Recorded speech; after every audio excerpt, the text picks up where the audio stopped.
que vous avez ressenti vous en tant que spectateur, moi je l'ai ressenti de la même manière en tant que spectateur, parce que j'étais totalement spectateur de cette histoire. Vu que je ne connaissais rien, que j'avais pas de scénario, que j'avais rien, j'ai avancé au fur et à mesure, en étant sur le qui-vive, en étant à essayer de récupérer quelqu'un dise que ce soit, et puis de comprendre ce vers quoi j'allais en fait. Donc c'était une histoire vraiment, enfin c'était une expérience pour moi cinématographique hors du commun et extraordinaire. Alors justement, le fait de ne rien savoir au départ, est-ce que ça modifie votre perception du scénario, de l'histoire? Bah, ça modifie surtout mon jeu en fait, c'est-à-dire que comme je n'ai pas préparé, comme je n'ai pas répété, il n'y a rien de mécanique, tout est vrai en fait, tout est sincère, rien n'est fabriqué, les mots sont les miens puisque j'improvise, donc c'est mon vocabulaire, c'est ma façon de chercher mes mots, de bafouiller, et donc du coup je pense que ça amène une véracité, un réalisme en tout cas à l'histoire, et c'est vrai qu'en tout cas ça joue beaucoup sur ma façon de jouer, ça c'est évident. On perçoit beaucoup d'animalité, hein, c'est ce que je disais, hein, beaucoup de tension, beaucoup de violence aussi, hein.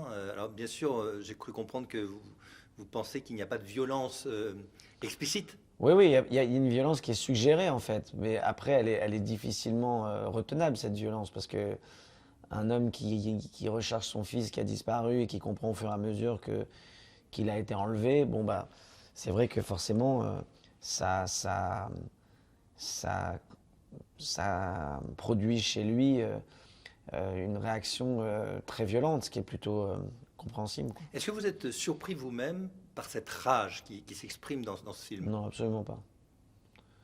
Non, non, non, non, non, je peux pas être surpris de cette rage. Je pense que c'est compliqué d'imaginer, de réagir autrement que ça, quoi. Alors, est-ce que le fait d'être papa, hein, puisque vous avez des enfants, est-ce que ça a joué dans votre perception des choses?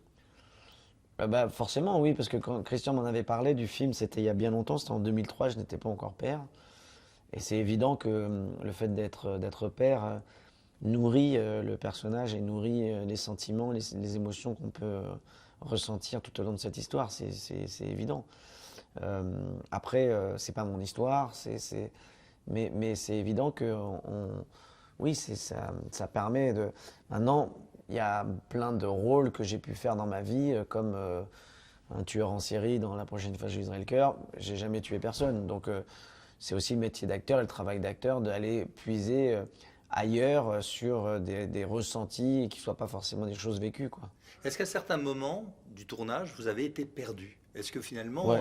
vous étiez décontenancé, désemparé? Expliquez-nous ce qui s'est passé à ce Ouais, moment-là. ouais, ouais. Il y a des moments où j'étais vraiment perdu parce que je comprenais plus du tout ce qu'on était en train de faire, ce qu'on était en train de jouer, enfin de vivre, parce que en l'occurrence la scène avec le nouveau mec en fait Nos compagnons. de nouveau compagnon de mon ex-femme qui m'annonce que il est très heureux, que maintenant ils vont acheter une nouvelle, ils vont construire notre maison, et qui m'annonce tout ça dans un moment dramatique où je viens d'apprendre la disparition de mon fils et tout ça, et que il commence à opérer une certaine suspicion, en tout cas autour de ce type. Je comprenais plus du tout ce qu'on était, enfin je comprenais pas ce qu'il était en train de jouer, je comprenais pas ce qu'il était en train de faire. Et c'est vrai que cette scène-là, ça m'a vraiment déstabilisé, ouais.